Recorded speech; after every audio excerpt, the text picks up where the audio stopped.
Exercise कर लेते अपन 10.3। 10.2 में मैंने 10 क्वेश्चन तो कर दिए थे, है ना। 10 क्वेश्चन तो अपन ने कर लिए हैं। 10 के बाद जो भी तुम्हें डाउट हो अगर वो करेंगे अपन, पूछ लेना कल मेरे से आकर के। आज अपन बात करते हैं आगे 10.3 की, ठीक है ना। 10.3 में आपके, अच्छा देखो अब मेन जो टॉपिक अपना क्या बचा है, गुणा करने का बचा है ना। सदिशों के गुणन करने का टॉपिक है, क्या है, सदिशों का गुणनफल। आगे जो दोनों एक्सरसाइज है 10.3 और 10.4 दोनों में क्या है, सदिशों का गुणनफल है। अच्छा सदिशों का गुणनफल कितने प्रकार के पढ़े आपने फिजिक्स में, 2 प्रकार के पढ़े, वही सेम यहाँ पे। कौन कौन से सदिशों का, एक तो अदिश गुणनफल और एक दूसरा सदिश गुणन पढ़ा आपने। जो एक्सरसाइज है 10.3 वो टोटली किस पे बेस्ड है, सदिशों के अदिश गुणन पे बेस्ड है। 10.3 जो प्रश्नावली है वो सदिशों के अदिश गुणन पे है, और 10.4 किस पे है, सदिशों के सदिश गुणनफल पे। तो आज अपन मेन टॉपिक सीखने वाले हैं क्या, सदिशों का अदिश गुणन सीखने वाले हैं, जिसको अपन क्या बोलते हैं, डॉट प्रोडक्ट आप बोलते हो, है ना। स्केलर प्रोडक्ट बोल दो या डॉट प्रोडक्ट बोल दो, बात एक ही है। तो आज अपना टॉपिक क्या है, सदिशों का अदिश गुणन। क्या सीखेंगे,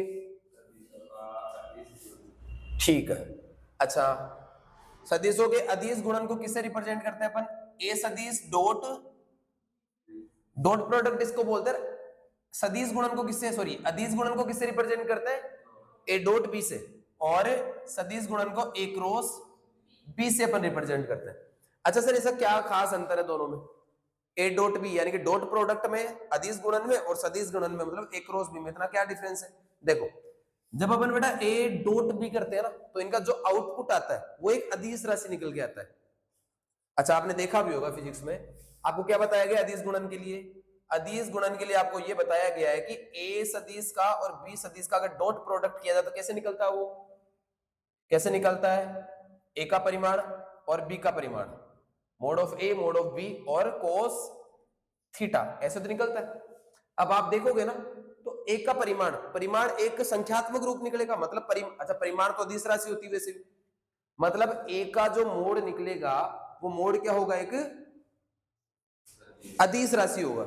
वैसे बी का मोड भी क्या होगा, एक, और कोस थीटा, कोस की कोई ना कोई थीटा कोई भी वैल्यू हो जाए वो हमेशा क्या निकलेगी, अदिश राशि निकलेगी। तो ओवरऑल तीनों राशियां क्या है इसमें, अदिश राशियां है। तो ए डॉट बी जब अपन करेंगे तो वो क्या आएगा बेटा, एक अदिश राशि निकल कर ही आएगा। अच्छा दोनों में ए डॉट बी करो चाहे ए क्रॉस बी करो, दोनों में रात दिन का डिफरेंस है, दोनों अलग अलग है, दोनों का कंसेप्ट अलग है, दोनों को करने का तरीका अलग है ना, दोनों का पूरा सिस्टम अलग है। जब ए डॉट बी करोगे तो आउटपुट मिलेगा आपको एक अदिश राशि, और जब आप ए क्रॉस बी करोगे तो आउटपुट मिलेगा क्या, एक सदिश राशि।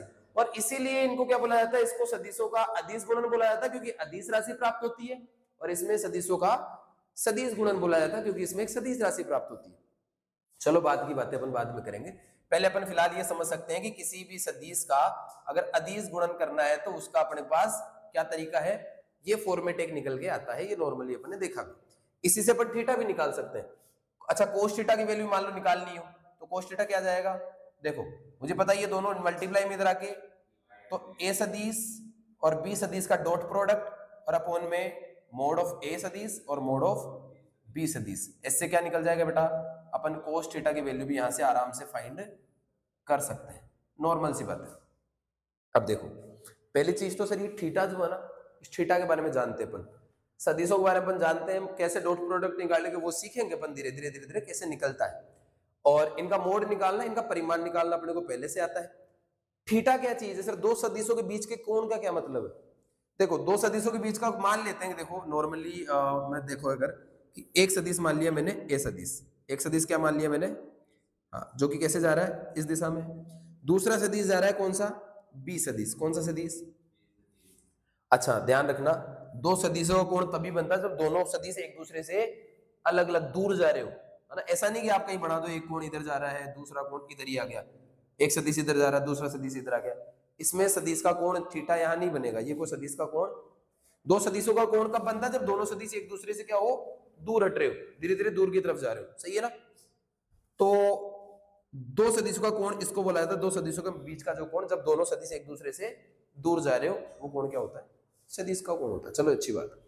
अगर मैं इसे अज्यूम करूं, एक सदिश है ए सदिश, एक सदिश है बी सदिश, अब इनका बीच का कोण है ना, उसके यहाँ पे अपन मेथड देंगे, बहुत सारे कंसेप्ट निकल के आएंगे।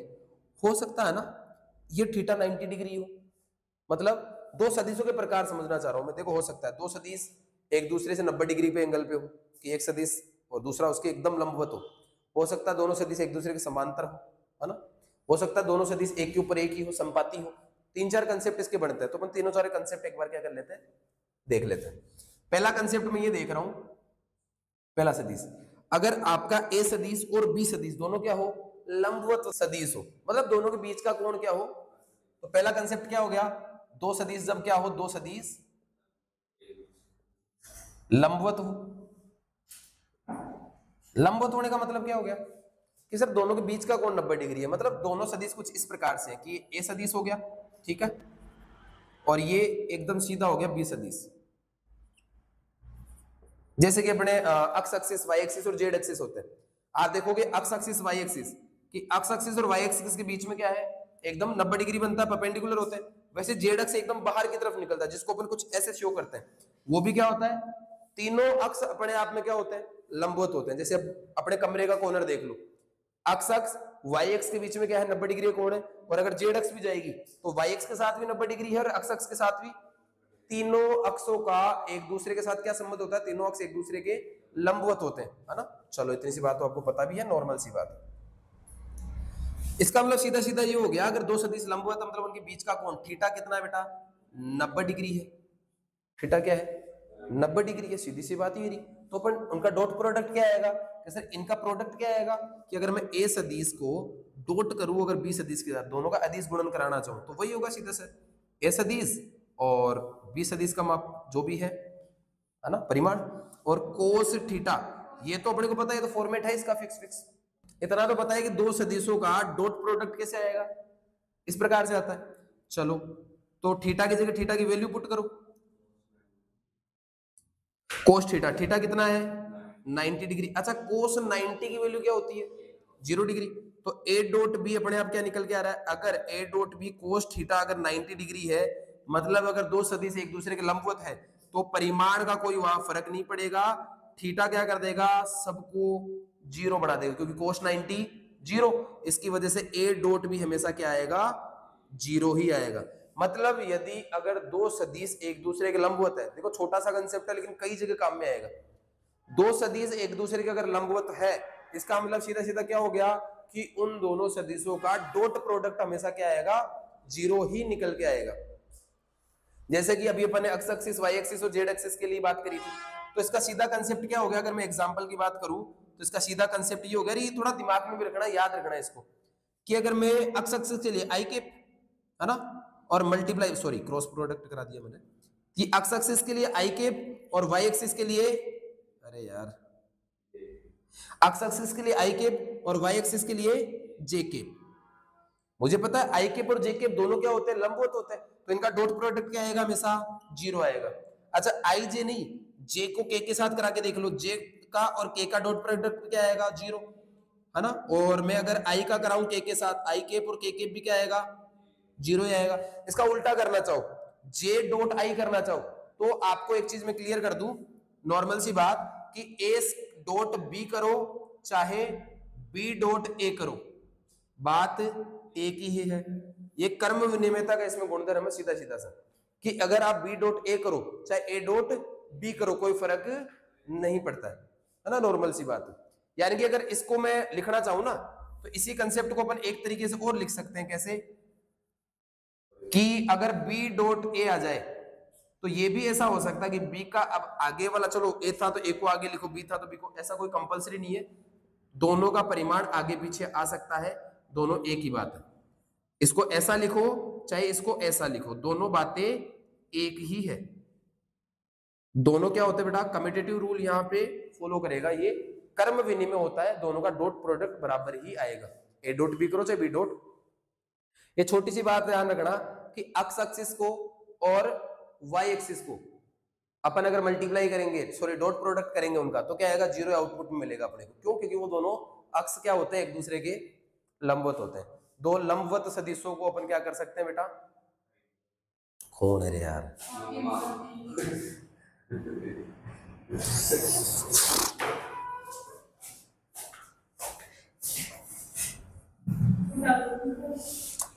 छोड़ो, माता खाएगी। चलो तीसरी बात, एक चीज कर ली अपने, दूसरी चीज क्या है, अगर दो सदिश एक दूसरे के समांतर हो, समांतर होना संरेख होना एक ही बात हो गई है ना, कि अगर दो सदिश एक दूसरे के समांतर है, दो सदिश समांतर या संरेख हो, तब क्या, दो सदिश एक दूसरे के समांतर हो या तो या संरेख हो, तब का क्या कंसेप्ट है कि सर दो सदिश एक दूसरे के समांतर है, मतलब ए सदिश हो और कोई बी सदिश हो, जब समांतर है तो वो दोनों एक दूसरे से मिलेंगे नहीं, कभी मिलेंगे नहीं, तो कोई वहां पे कोण भी नहीं बनेगा, मतलब वहां थीटा कितना हो गया, जीरो। जब दो सदिश एक दूसरे से कभी मिल ही नहीं पा रहे, तो उनपे कोण तो क्या बनेगा, 0 डिग्री, यानी कि यहाँ थीटा कितना है बेटा, 0 डिग्री यहाँ पे थीटा है।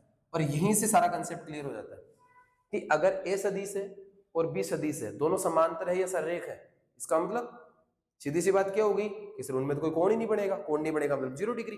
तो यहाँ पे हमें तो ये तो पता चाहिए ए सदिश का और बी सदिश का डॉट प्रोडक्ट, तो सर हमें से पहले से पता है कि इनका परिमाण, और परिमाण को किससे मल्टीप्लाई करना है, दोनों के परिमाण को कोस थीटा से मल्टीप्लाई कर दो।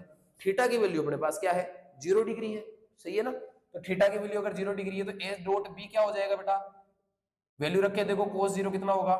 ये बड़ी नॉर्मल से कंसेप्ट है, लेकिन कहीं क्वेश्चंस में बीच में बहुत काम में आने वाले हैं। अच्छा कोस 0, अच्छा कोस 0 की वैल्यू क्या होती है बेटा, ए डॉट बी क्या निकल के आएगा, कोस 0 क्या होता है 1, क्या होता है बेटा 1। तो यहाँ पे वैल्यू क्या निकल के आएगी, मल्टीप्लाई 1 से कोई ज्यादा इफेक्ट नहीं होगा, तो ए डॉट बी क्या निकल के आएगा बेटा, mod of A mod of B. मतलब अगर दो सदिश एक दूसरे के समांतर है तो उन दोनों का डॉट प्रोडक्ट क्या होगा, उन दोनों का परिमाण का गुणनफल होगा। अगर दो सदिश एक दूसरे के समांतर या संरेख है, लंबवत है तो 0 आएगा, दो सदिश एक दूसरे के लंबवत है तो डॉट प्रोडक्ट 0, दो सदिश एक दूसरे के समांतर है तो डॉट प्रोडक्ट उन दोनों के परिमाणों का गुणनफल। अच्छा एक छोटा सा कंसेप्ट और देख लें इसमें, अगर दो सदिश मान लेते हैं कि दोनों सदिश क्या हो, एक दूसरे के समान सदिश है, दोनों सदिश एकदम एग्जैक्टली दिशा और परिमाण क्या दोनों का समान है, इसका तीसरा कंसेप्ट देख लेते हैं कि दो सदिश समान सदिश है। समान सदिश होने का मतलब लगभग वही कंसेप्ट हो गया, दो सदिश समान है मतलब उनकी दिशा भी सेम, उनका परिमाण भी सेम। तो ए सदिश और ऐसा समान सदिश है, दोनों को ए और बी, थोड़ी ए और ए बोल दो, बी और बी बोल दो, सी और सी, ये दोनों सेम ही है ना। तो दो ए सदिश है समान के, चलो अब कोई सदिश खुद के साथ ए सदिश का क्या कोण बनाएगा, कोई कोण नहीं होगा, मतलब वहां भी कोण क्या 0 डिग्री, वहां भी कोण क्या थीटा, वहां भी क्या हो जाएगा 0 डिग्री, क्योंकि सर कोई भी सदिश खुद के साथ कौन सा कोण बनाएगा, दो सदिश समान है तो खुद के समान सदिश का कोई कोण नहीं होता, वहां तो 0 डिग्री होगा। चलो अच्छा ये हमें पता ही कि सर दो सदिशों का डॉट प्रोडक्ट क्या होता है, modulus of A mod of B और कोस थीटा। लगभग सेम सा ही कंसेप्ट नहीं हो गया ये, लेकिन इस बार क्या है सर ए डॉट बी नहीं है, इस बार क्या है ए डॉट ए है, अपने पास दोनों सदिश क्या है ए ही है, तो मोड ऑफ ए ही होगा। छोटी सी बात ये ध्यान देने की है बस कि सर इस बार सदिश अलग अलग नहीं है, अपने पास सदिश क्या है, और मैं ए सदिश के साथ अगर प्रोडक्ट कराना चाहूंगा तो कोई दिक्कत नहीं, सिर्फ ए सदिश का मोड और कोस थीटा। चलो ए डॉट ए क्या हो जाएगा बेटा, ए को ए से मल्टीप्लाई करेंगे, मुझे पता है मॉडुलस ऑफ ए और इसका होल स्क्वायर हो जाएगा, और मल्टीप्लाई सॉरी थीटा क्या चल रहा है 0 डिग्री, कोस 0 कितना होता है, तो ए डॉट ए मतलब खुद का ही खुद के साथ अगर अपन डॉट प्रोडक्ट करेंगे तो क्या आएगा, केवल ए सदिश का परिमाण का वर्ग आएगा केवल। अच्छा कोस 0 की वैल्यू हमें पता ही है कि कोस 0 की वैल्यू 1, इसका मतलब एक सदिश को उसी सदिश से अगर अपन डॉट प्रोडक्ट निकालना चाहेंगे तो क्या आएगा बेटा, उस सदिश के परिमाण का वर्ग निकल के आएगा। जैसे सोचो कोई सदिश अगर अक्ष के सापेक्ष में लूं तो यहां से एक ऐसा ही कंसेप्ट अपन निकाल सकते हैं एग्जांपल के तौर पे, और ये बहुत काम का भी होगा क्या, कि अगर मैं मान लो एग्जांपल के तौर पे अगर आई सदिश को आई कैप को अगर मैं डॉट प्रोडक्ट निकालना चाहूंगा आई कैप के साथ, तो क्या होगा इस हिसाब से सेम का सेम के साथ प्रोडक्ट तो क्या होगा सर सेम का सेम के साथ प्रोडक्ट होगा सर उससे का वर्ग। जैसे जे हो तो जे का जे के साथ अगर मैं डॉट प्रोडक्ट करूंगा तो क्या आएगा उसका वर्ग आएगा। के साथ अगर के का के साथ मैं प्रोडक्ट करूंगा तो क्या आएगा उसका वर्ग आएगा। नॉर्मल सी बात है। ठीक है, अब एक चीज नोटिस करने की ये है कि आई केप तो खुद मात्रक सदिश है। मात्रक सदिश मतलब इकाई सदिश एक, तो आई केप को अपन क्या बोल सकते हैं बेटा एक। तो एक का वर्ग क्या होगा एक ही होगा। एक का वर्ग तो एक का वर्ग क्या होगा इसमें भी एक। एक का वर्ग क्या होगा इसमें भी एक ही निकल के आएगा। नॉर्मल सी बात है। इसका मतलब सीधा सीधा ये हो गया कि अगर अब ये नोटिस करना मैंने अक्स वाले को अक्स वाले से मल्टीप्लाई किया है कि अगर सेम को सेम से मल्टीप्लाई करा जाता अक्स एक्सिस को वाई एक्सिस वाले अगर जो भी उनकी यूनिट्स है उनको मल्टीप्लाई करा जाएगा तो 1 मिलेगा। लेकिन अगर मैं अपोजिट को मल्टीप्लाई करता हूं कि अगर आई को जे से करा जाएगा तो 0, जे को कैसे करा जाएगा 0, के को जे से करा जाएगा 0, आई को कैसे करा जाएगा या फिर के को आई से करा जाएगा 0। लेकिन अगर आई को आई से करेंगे तो 1, जे को जैसे करेंगे तो 1, के को कैसे करेंगे तो 1। अब जैसे डॉट प्रोडक्ट की आपने फिजिक्स में क्या सीखा है कि सोचो अगर मैं आपको क्या दूं, दो कोई भी अज्यूम कर लो, मैंने दो सदिश अज्यूम कर लिए, क्या करें बताओ कुछ भी। तो मैंने मान लिया एग्जाम्पल करवा देता हूँ एक नॉर्मल सा कि आपने ये पढ़ा है कि अगर कोई सदिश है ए सदिश और ए सदिश है x1 I cap plus y1 J cap और प्लस z1 के केप, ये आपका सदिश है मान लिया। वैसे कोई बी सदिश है, बी सदिश है बेटा क्या x2 I cap plus y2 J cap और प्लस z2। अब आपने क्या पढ़ा है फिजिक्स में a डॉट b कैसे निकलता है कि सर x वाले को x वाले से मल्टीप्लाई कर दो, y वाले को y वाले से कर दो, z वाले को z से कर दो। ये क्या होता है उनका डॉट प्रोडक्ट होता है। ये तो पढ़ा है कि x1 को मल्टीप्लाई कर दो किसके साथ x2 के साथ प्लस y1 को y2 के साथ और प्लस z1 को z2 के साथ। और होता भी यही है, होता भी। लेकिन ये आया कैसे अपन तो देखेंगे ना चीजों को आया कैसे सर। तो एक काम कर सकते हैं इनको अपन ओरली एक बार करके देखते हैं अपने बेसिस पर कि अगर मेरे को सर ए का और बी का डॉट प्रोडक्ट करना है तो सीधा सीधा क्या हो गया सर इसको इसको मल्टीप्लाई करना है। नॉर्मल सी बात वही भी मल्टीप्लाई करके देखते हैं। तो मैं ए डॉट बी कर रहा हूं, ये आया कैसे मैं ये देखना चाह रहा हूं। तो मल्टीप्लाई करके देखो भाई कि सर ये पूरा मल्टीप्लाई होगा किसके साथ अगले के साथ। तो अपन लिखेंगे क्या x1 I cap y1 J cap और प्लस z1 के केप। सही है। इसका डॉट प्रोडक्ट निकालना पड़ेगा क्या x2 I cap plus y2 J cap और प्लस z2 के केप। यही तो निकालना है, ये तो करना है। अब अपन ने बचपन से सीखा है सर क्या कि पहले को लेके जाओ तीनों से मल्टीप्लाई करो, फिर दूसरे को तीनों से मल्टीप्लाई करो, फिर तीसरे को तीनों से मल्टीप्लाई करो। यही तो अपन ने देखा है, तो करके देखते हैं। अच्छा एक चीज बताओ, x1 वाले को पहले लेके जाएंगे, इससे मल्टीप्लाई करेंगे, फिर अगले से, फिर अगले से, तीनों से मल्टीप्लाई करेंगे। x1 x2 से मल्टीप्लाई हो जाएगा, x1 x2 से मल्टीप्लाई हो जाएगा। वो एक अदिश राशि है तो अदिश से अदिश मल्टीप्लाई हो जाएगा, सदिश से सदिश कर लेंगे अपन। तो मैंने क्या कर दिया सर x1 मल्टीप्लाई हो गया x2 के साथ, फिर i भी तो i के साथ मल्टीप्लाई होगा ही। तो यहाँ क्या आएगा बेटा कि i को सर अपन मल्टीप्लाई कर देंगे किसके साथ, i केप को मल्टीप्लाई कर दिया किसके साथ, i केप के साथ। सही बात है। देखो x1 हो गया x2 से, i हो गया i से, फिर अगले में x1 जाएगा y2 से और i होगा j से। सही बात है। तो अगला प्लस कि सर x1 हो गया y2 से और i केप हो गया किससे, j केप से डॉट प्रोडक्ट। सही है। अच्छा उसको थर्ड के पास में लेके जाओ, ऐसे अपन तीनों को पास पास में लेके जाएंगे। अच्छा सर अगला कि सर प्लस x1 हो गया किससे, z2 से और i केप किससे हो जाएगा बेटा, k केप से। सही बात है। ये हो गया एक का काम अपना हो गया। अब दूसरे वेरिएंट को लेके चलेंगे अपन आगे। दूसरा क्या है सर प्लस में y2 को लेके जाएंगे पहले x2 के पास, सॉरी y1 है ना ये, तो y1 को लेके जाएंगे अपन x2 के पास। अब j मल्टीप्लाई होगा पहले i से, j किससे मल्टीप्लाई होगा सर, j केप मल्टीप्लाई हो गया किससे, i केप से। सही बात है। सही है। चलो सर y1 को लेके जाएंगे y2 के पास, y1 को लेके जाएंगे z2 के पास। तो अगला y1 को लेके जाएंगे y2 के पास और सर j केप मल्टीप्लाई किससे हो जाएगा, j केप से, क्योंकि y2 के साथ भी क्या है, j केप ही है। चलो फिर अगला y1 को लेके जाएंगे z के पास और k के पास, मतलब क्या हो जाएगा y1 z2 और ये हो जाएगा बेटा j केप किससे मल्टीप्लाई होगा, k केप से मल्टीप्लाई होगा। सही है क्या, नॉर्मल बात है। अब थर्ड वेरिएंट बच गया सर z वाला, z वाले को भी लेके जाओ। अब z वाले को लेके जाएंगे तो z1 बेटा मल्टीप्लाई होगा x1 से, z के साथ k था, x के साथ क्या था आई। ठीक है, फिर अगला लेके जाओ कि सर अपन लेके जाएंगे Z1 को किसके पास, Y2 के पास। Z के पास था क्या, K केप, और इसके पास क्या था, Y के पास J केप। सही है। फिर अगला वेरिएंट कि सर Z1 को अपन लेके जाएंगे किसके पास, किसके पास, Z2 के पास, Z के पास K केप और दूसरे Z के पास भी K केप। अब थोड़ा सा अपन, इतना बड़ा लंबा चौड़ा डिटेल में थोड़ी करना पड़ेगा, इतना तो नहीं करना, तो यही है, लेकिन आया कैसे वो अपन देखना चाह रहे हैं। अच्छा एक चीज अपन ने देखी है कि सर जब आई को जैसे मतलब डिफरेंट को मल्टीप्लाई करा जाता है तब तो आउटपुट मिलता है 0, और जब सेम को मल्टीप्लाई करा जाता है तब आउटपुट मिलता है 1। इतना अपन ने देख रखा है। तो आप देखोगे सेम चीजें प्रोडक्ट का है, एक तो ये सेम है, यानी कि x1 और x2, और i को i से मल्टीप्लाई करेंगे तो 1, तो यानी कि आउटपुट यहाँ क्या मिला, x1 x2 मिला। तो एक तो मेरे को आउटपुट क्या मिला, मैं यहाँ लिखता हूँ कि a केप और b केप, सॉरी a सदिश और b सदिश का मल्टीप्लाई क्या मिला।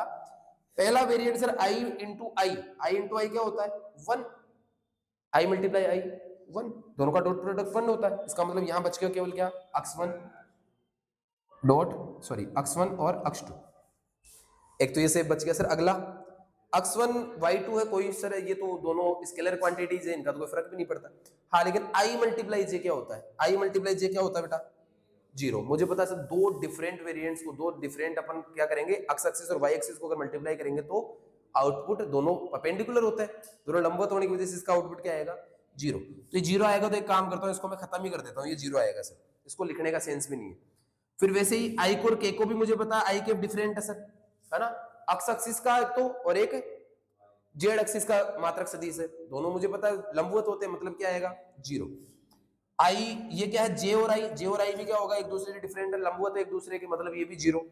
अच्छा आगे j मल्टीप्लाई j मतलब दोनों सेम है, समान सदिश है, और समान सदिशों का डॉट प्रोडक्ट क्या आता है बेटा 1 आता है, मतलब y1 और y2 सेम बच जाएंगे, j और j मल्टीप्लाई होके 1 हो गया, 1 को y1 y2 से मल्टीप्लाई करेंगे तो क्या आएगा बेटा y1 और y2 निकल के अपने पास आ गया।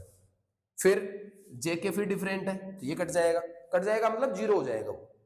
अगला क्या है, z1 और x1 है, चलो कोई बात नहीं, लेकिन सर k और i, एक तो है z एक्सिस का मात्रक सदिश, एक क्या है x एक्सिस का मात्रक सदिश, दोनों क्या होते हैं लंबवत होते हैं। इसका मतलब ये भी क्या बनाएगा, आउटपुट में 0 बनाएगा। अपन ने देखा लंबवत का कंसेप्ट देखा है अपन ने, k और j मुझे पता है सर z एक्सिस और y एक्सिस भी एक दूसरे के लंबवत होती है, ये भी 0 बनाएगा। लास्ट में आउटपुट कौन बचा, k मल्टीप्लाई k, दो समान सदिश है, दो समान सदिशों का गुणनफल सर डॉट प्रोडक्ट क्या होता है 1। इसका मतलब z1 और z2 क्या बच जाएगा यहाँ अपने पास, z1 और z2 यहाँ अपने पास सेफ बचने वाला है। और यही आपने फिजिक्स में पढ़ा है कुछ इस मेथड से, है ना, एक्चुअल कंसेप्ट यही है इसका। और इतना लंबा चौड़ा अपने को, इतनी रामायण थोड़ी कि यहाँ पे बचना अपने करना भी नहीं इतना रामायण, तो हाँ सीधा सीधा सा कंसेप्ट है, क्या ऐसे अपने को इसको कुछ करना है। लगभग क्वेश्चन इस पे है और अपन लगभग कवर भी कर लेंगे।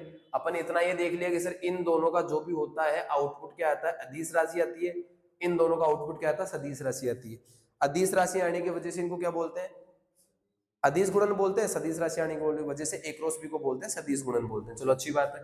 फिर अपन ने देखा कि सर ये तो एक्चुअल कंसेप्ट तो अपने को स्टार्टिंग से पता है कि सर ए और बी का डॉट प्रोडक्ट ये होता है, इसके बेसिस पे अपन ने देखा थीटा, अपन ने देखा अगर कोस थीटा की वैल्यू में निकालना चाहो तो कुछ ऐसे निकलेगी, नॉर्मल बात है। चलो फिर अपन ने देखा अगर सदिशों कुछ प्रकार देखे मैंने कि दो सदिशों में अगर कुछ कॉम्बिनेशन अपन करें कि सर हो सकता है ना दो सदिश एक दूसरे के लंबवत हो, थीटा के बेसिस पे अपन ने देखे लंबवत है तो अपन ने क्या करा, उसी बेसिस पे cos थीटा की 90 डिग्री वैल्यू करके 0। अगर दो सदिश बेटा लंबवत होते हैं वहां क्या आता है, उन दोनों का डॉट प्रोडक्ट 0। दो सदिश अगर समांतर या संरेख होते हैं उनका डॉट प्रोडक्ट कितना आता है, दोनों का मापांक क्या आता है, दोनों का मापांक का गुणन आता है। चलो अगर दो सदिश समान सदिश हो तब क्या आता है, समान सदिश है मतलब a डॉट a, दो सदिशों का अगर समान सदिश है तो उनका क्या आता है, उनका अदिश गुणन कितना आता है बेटा, उनके परिमाण का वर्ग आता है।